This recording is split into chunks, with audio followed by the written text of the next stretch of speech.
During those truck rushes, which seem to have been more bait than anything, like a distraction, the Colonials have ran up behind them to attack the bunkers with high explosive grenades. We're going to see if I can find anyone on this front line who is free enough to interview about what's been going on. I've been here for about an hour. Oh, friendly fire, not the press! Oh, Lord! Oh, they're shooting the press! Oh, they're shooting the press! Well, the fight continues here. It seemed there was a little bit of confusion there. Here they come. Another truck sliding in. Very quickly destroyed. Colonial's running in very quickly behind it. HE's being thrown. Oh, good Lord, there's so much smoke I can hardly see. Doesn't seem like anything important to the Wardens was destroyed. It's hard to tell at the moment. There's still so much smoke on the battlefield. I am hearing explosions, so I can't exactly see what's going on. Gunfire still resounding across the entire front line. Seems that rush has mostly ended. No net positive gains for the Colonials. Every time the Colonials make a rush with high explosive grenades, the field lights up in smoke, and it's very difficult to tell what's going on. They only make our morale stronger, Lucas. Every time I do believe there was someone here who was willing to take an interview. Let's see if I can find them again. Oh, I'll take an interview. Oh, here we go. Here we have Bacon from Knight. How long have you been here, Bacon, on this front line? Baron, but also since about 20 minutes into the war, most of the time. So you've been stationed on this front line responder. pretty much since the front line started, pulled immediately from reserves. Yeah. And we will be here until it's over. This is our hex. I see. So is Knight mainly operating in this particular region? Yep. This is Knight, as well as the rest of Sundar, which includes the 256 guy here. We have anybody in Spud, a whole bunch of us here. Huge coalition. So it is like an organized group of Wardens trying to defend their gains early in the war. With 3SP, 2EDB, those guys are all us. There was about 100 of us in this hex this morning. Right. So I don't mean to be presumptuous. I just want to ask, how has the front line been going for the Wardens? Has it been push-pull? Well, have you been slowly retreating? Start. The devs gave us a great start here, and naturally, we got this place straight up. Treasury is ours first thing this morning. Only took about 15 minutes. Hang on. There's another HE rush happening on the left side of this front line. I'd like to paint a picture for our viewers here. The town hall is maybe 50 meters off the water. There's a road right in front of it towards the water. The Wardens have set up a bunker base that's scantily defended by a few rifle garrisons. Maybe 10 meters from those rifle garrisons surrounding the bunker base is the coastline all the way to the water. For the Colonial defenses, they reach into the town a good ways. They are wrapped around at least one garrison house from what I can see, although I can't get very close, and I do not have binoculars.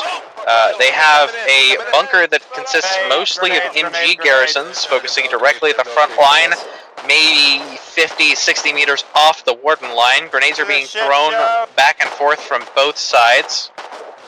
Mostly Colonials throwing their grenades right now, but the front line seems fairly stagnant. Yeah, again, what ammo? So we have a medic, or several medics on the Warden side that are tending to their wounded. Bacon, if you don't mind, or are you busy? Baron, with an R. If you don't mind, we can continue our interview unless you have a station on the front line that you need to take. I don't answer to Bacon. Or Baron, sorry, I'm Baron. well, let's just say the wet bars on the transport ships are very generous. So, last I remember we were speaking about how the front line has been going for the Wardens, yes? It's going good. We were blessed with a great starting territory. The only real problem at the moment is the collies seem dedicated to sending attack barges to take out the bridge behind us. And if they succeed in taking out that bridge, we will probably lose Treasury. So, true to the development of naval technology that both factions have spurred on, yes. It seems amphibious tactics have been significantly amplified since wars past. Everyone's keen. They're getting ready to practice. The second those base ships come out, we're going to be having landing craft dotting the beaches of the entire area. sure weapons. They cost nothing to build. I'm pretty sure they come with free fuel, and you can get the B-mats back. We got one in the base. So for the viewers who don't know, base ships are a recent development that has been made. They are ships specifically designed to be landing spawn points, essentially for the infantry to raid off of that ship onto a defended coastline. There's another HE rush going off to the left side. We'll see if that amounts to anything. My friend Baron here, who I've been interviewing, is going to go to his station to defend that post. But base ships are explicitly designed to make advancements onto controlled territory navally. It's going to allow for more amphibious-based operations than we've seen in wars past. We don't know how these new ships will affect the war coming forward, so it's something that you're going to want to pay attention to. But for now, until they get properly fielded, it's going to be all speculation. Grenades being thrown into the Warden lines.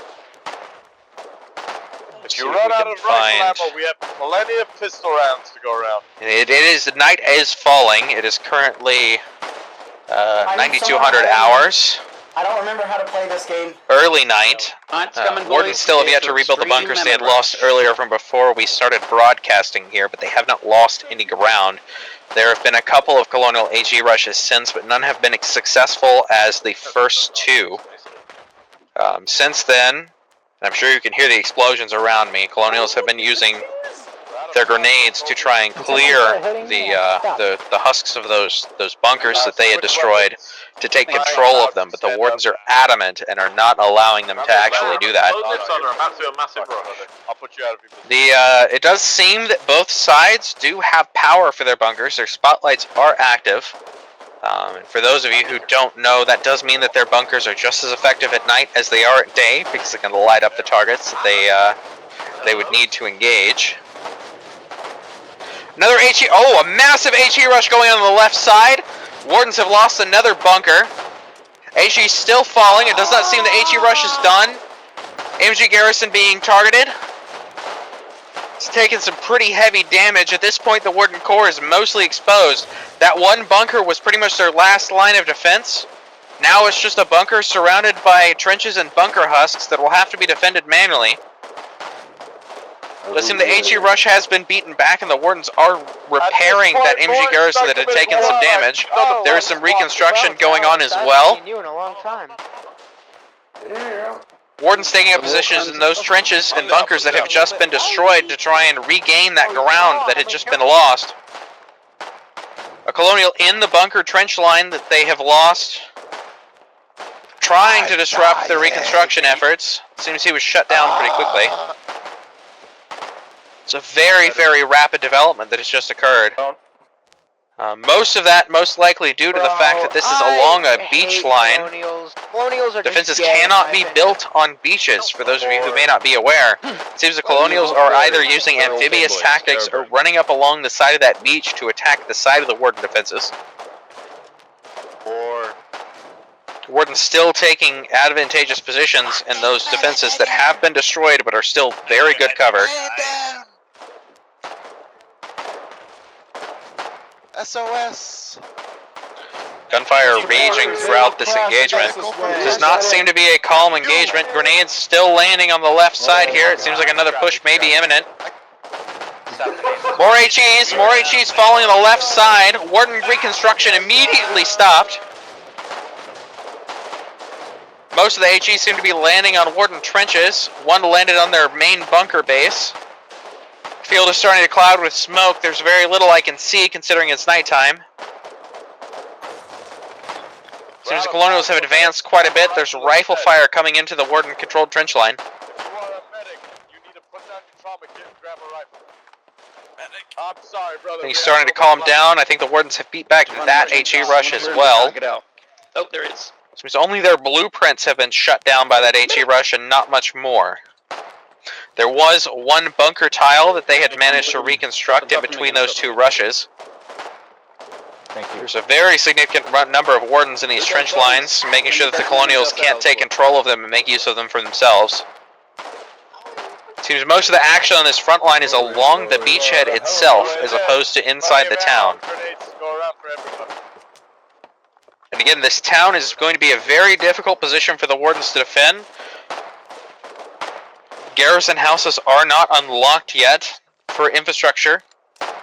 Wardens have very recently captured this town. On the right side, they do have sandbags to help them defend. Does not seem that the Colonials are pressuring the right side as well. Another truck rush running up past the town hall. It's being fired on. Colonials bailing to try and get some HEs off. And a single HE was dropped. It seems that rush was shut down fairly efficiently by the Wardens. A second follow-up HE rush. The truck was just a bait. HE's landing on the Warden bunker core. We are out of blood plasma. Seems like only a few. Costco chicken, you're dead, man. No, we got one right here. Warden bunker core still standing strong. It's taken some damage, but not enough to be much of a concern for the Wardens, it seems. Medics, refill. Lucas, I hate to tear you away from the actions.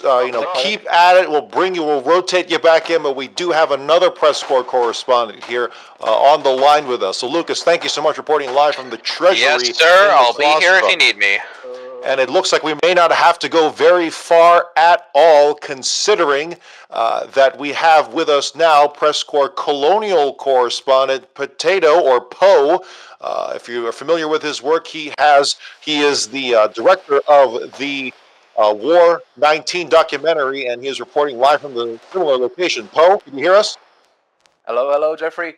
We are reporting live from east of the Treasury. I'm with a group of Colonials that have just landed at the beach here in Treasury, trying to do a flanking maneuver. But right now, the beach is pretty hot. They have been hit with bunker defenses. Right now, the people in the barge, there were 6 of them. One just died right now. Oh God. Just trying to get cover. Okay, the barge right now is retreating. Get down, Poe, get down, Poe. Oh my goodness. Right now it is just me and TAW Lewis, a private PTE. The people that went out of the barge were all members of an outfit called 511D, was it? I really regret not being able to I really regret not being able to interview any of the 55th ID guys, but do you think any of them survived, Lewis? I don't think so, Poe. I think them boys met their maker today.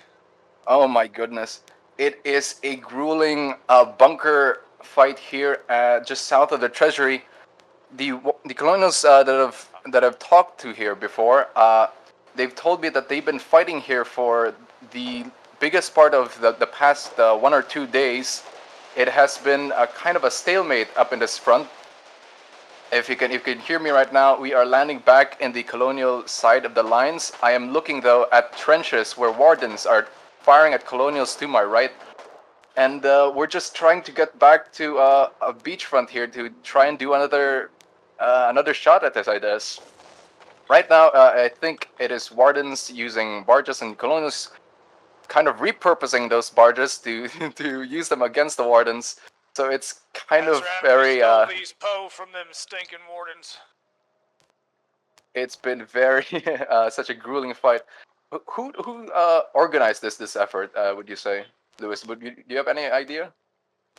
Oh, me and Hugh come across some guys in a boat, and we killed them, and we took their boat, and then we went to go land, and we found another boat, so we took their other boat. So it's been a bunch of counter landings and landings and counter landings and kind of stealing enemy. They can't land no more because I took both their boats. I see. Oh, yeah. How long have you been doing this, like ferrying people across the lines back and forth? Oh, about 15 minutes. We just started. That is nice. Has there been any I don't know, any kind of result that has been different from what we've seen, which is like people just going out and getting killed within a minute or two? Them Wardens are pretty heavily entrenched on that island, so I think we're going to try a different LZ, if you know what I mean. It's kind of hot right there, so maybe we go around to the tip of that little peninsula, and we try to come in the back door. I see. Well, now more Colonials are coming up on the barge. We have 2 members from the 55th ID. We have Max and Static ZA. Can either of you talk? Yeah. Okay, you are live on the air on PressCorps. We are a group of reporters that report on the state of the war. just a few minutes ago, we were reporting on the same battle from the Warden perspective, but now we're on the Colonial perspective. So, can you tell me how long you've been on this front? About 5 minutes. Hell yeah. No, brother, I don't know. Okay, we Well, better get on the other boat. Yeah, well, let me out. We got a max of Hey, 6. Can only have 6 on a boat. All right, so now the barge has just filled up with soldiers here on the Colonial side. We are going to find out where they're going to land in a bit. Do you guys have a plan on where you're going to land, or is that supposed to be a operational secret for now? Yes. We report on the state of the war. We've tried to Hey, spot a couple times. I'm gonna die. Yeah, that's kind of part of the job description here. It's fine. But yes, I am unarmed and I will not fire or punch anyone. That's just part of the job description. See if we can use this darkness. Right now, I seem to be communicating with one of their leaders, Sir Foxtrot the First, with a typewriter here. What's up? He says, yeah, you're gonna die, 55th Infantry Division. We got a plan to have a mild plan, and indeed. So right now, Only plan I need is bodies on a boat and people to kill. He told me he lost his vocal cords in the war. That is very unfortunate. It is a shame, but... Alright, boys, let's try up here a little bit, see if we can't get you a clear spot to land. We're going in. And it seems now the Colonials are preparing to land. They have rifles, they have HE grenades. They're going to land in a short amount of time. Yeah. The man who is mute is typing furiously on his typewriter. He's saying charge. And now I'm trying to move forward here. But right now they are trying to fight against the Warden defenses. I'm trying to get some cover here so I don't get killed. Right now I'm currently prone behind a fence while the Colonials try and get some damage up on these defenses. Oh god, that one's shooting at me. Oh my goodness. I'm behind a bush. How are they still shooting at me? Oh no, I'm bleeding. Oh.